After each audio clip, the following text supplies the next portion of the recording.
Okay, everyone, welcome to week 3.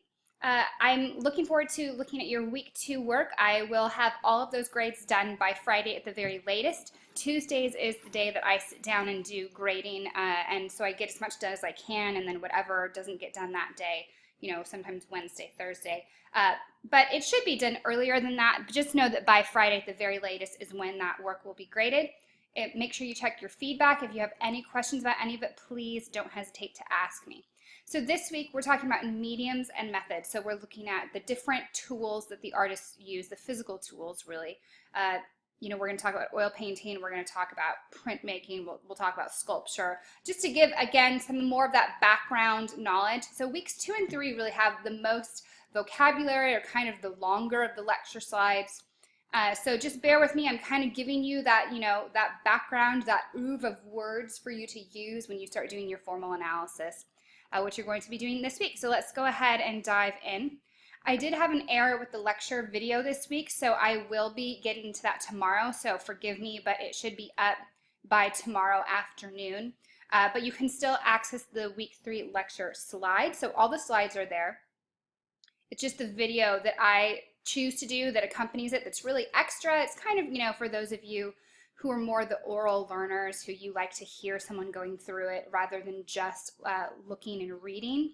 So it's kind of just, to cover all those bases for all of those different learning styles. And I have students give me really good feedback that they like the lecture videos. So it doesn't mean that you can't do your work without the video, it just is supplemental. So do go ahead and take a look at those. Here's your vocabulary, and of course your quiz is attached to this file as well, so you can just click here to take your quiz. Our artist of the week is Pablo Picasso. So there's a documentary, there's a series of documentaries called Modern Masters, and this is one. I think there's 4 of them or so. Really good, done by a young British art historian named Alistair something. But he, he kind of brings it into the 21st century a bit and makes it very relevant, and it's a very entertaining documentary, and I think you'll be quite surprised at some of the things that you didn't know about Picasso that you were going to learn through this documentary. And so this is one that has Q&A attached, so those 10-point Q&As. So you're going to answer the following questions, and again, these are just brief, 3 sentences maybe for each of these questions. When you go ahead and do this, and I'm only doing this again because I still have students who are submitting attachments or are submitting it in the comments. See, this says add comment. Do not type your answer here. Hit write submission. This is where you want to type your answers. Make sure you number them 1, 2, 3. That way I know which, what of your writing is answering each question. And that's it. That's all you got to do. So again, not here in the comments. Hit write submission and write it here, and then you can hit submit. Okay, let's go ahead and jump back. There we go. If you ever have problems with the videos loading too, do note that I've included the link. So if for some reason it's not loading right here, you can follow the link, or you can copy and paste it into your web browser. Or if any of it's just not working for any reason, please let me know ASAP. Okay, so you're also going to have a reflect on Picasso. So I've given you the documentary, and then if you click here, it's going to take you to the Met Museum's collection on Picasso, or it should if my browser will load. There we go.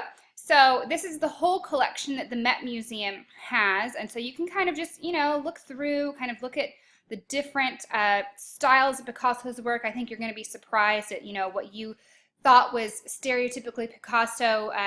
He worked for a very long time. He was in his early 90s when he died, and he worked up until his death, and he started his career very, very young. So probably one of the largest bodies of work out there for any artist. This reflection is done as a discussion board, so you will have the opportunity to read your peers' posts. And of course, when we do discussion boards, it's paramount that you comment on a minimum of 2 of your peers' posts. Do you agree, disagree, something you found interesting? And these are the questions I want you to look at. So select one of your favorite works, so include the image. So you want to make sure you're embedding that image into your post. If you have issues on how to do that or questions about that, please let me know. And then I want you to look at what makes this work your favorite. You can describe the visual elements present. How does this work fit into Picasso's oeuvre? If you're wondering what this word oeuvre means, I've included a link for you on it. And then again, comment 2 peers' posts to get full credit. Okay, and then your project for this week is your formal analysis paper. So you're going to choose from one of the 3 images that I've given you below, and you're going to write a 2 to 3 page formal analysis. So this is quite simply an analysis of the forms utilized in a work of art. So this is all that vocabulary that we learned last week, paired with some of the vocabulary you're going to be learning this week as well. So it's a close inspection of the artist's use of aspects such as color, shape, line, mass, space, etc.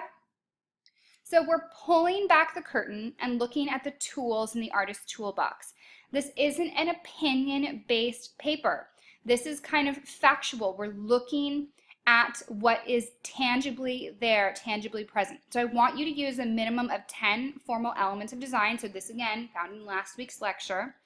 It really helps me out if you bold those words or put them in italics. That way I don't have to kind of search through for them. And again, this is unique. So if you use a line, in one portion, and then you use implied line in another portion, and then you use contour line, you're getting a little redundant. I want you to kind of branch out, try to talk about as many different elements of design as you can to make sure you're kind of covering your bases. What I recommend doing is doing a deconstruction for one of these first, and then kind of building an outline on your paper. So you have Da Vinci's Virgin and Child with St. Anne. So I've given you I've given you a Renaissance masterpiece here to take a look at. I've also given you a modern masterpiece. This is Henri Matisse's Le Bonheur de Vivre. This is the joy of life, basically, or is what it translates to. Very iconic piece, very important piece. And these are all pieces that you will be able to find ample information research on. And option 3, Edward Hopper's Nighthawks. So this is, again, a modern piece. And, we have a modern piece that's very abstract, and we have a modern piece that's very naturalistic or almost photorealistic, but nonetheless a really interesting, creative piece with a lot more going on than meets the eye. So what you're going to be doing, again, 10 formal elements of design. It's not based on opinion, but on observable truths.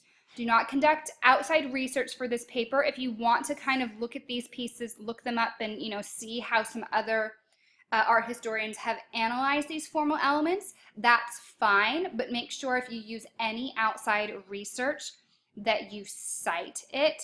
It's very important to the university, and really to me, I get very intense about this, that I'm fine with you, going out there and learning from others. I encourage it. But just make sure you give credit where credit is due. Don't try to pass it off as your own original thoughts. So you can briefly talk about the themes present in the work, but only to show how those themes are communicated through elements of design. So be sure to consider how the viewer may have a specific emotional response to the work because of the way the artist has composed the work. So for example, how light and shadows might affect the mood. Because for us to just describe the colors are this, the lighting is this, that gets very boring very quickly.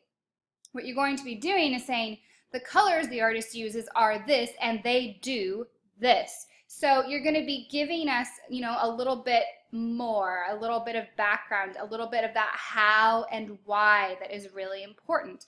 Because just describing it is fine, but if we don't know why we're describing it and to what ends the artist is using those elements, then it's really not very useful, is it? So really ask yourself, okay, why did the artist have the light come from this direction? Why is the artist using atmospheric perspective? I've given you a big hint in this first one. Why did they choose the subject matter? All of these ideas. But again, this isn't based on opinion. I don't want you to say, I think this is about, and this makes me feel. This isn't what this paper is about. This is about observable truths, okay? So keep that the focus. And I'm reiterating this over and over again because without fail, I will have students who write a paper completely based on emotion and opinion, and they're just really missing the mark. So title page formatted either MLA or APA. I don't care which one you use as long as you're consistent. Title the paper using the title of the artwork you chose to analyze, and this is submitted as a safe assign, so it will be scanned for plagiarism.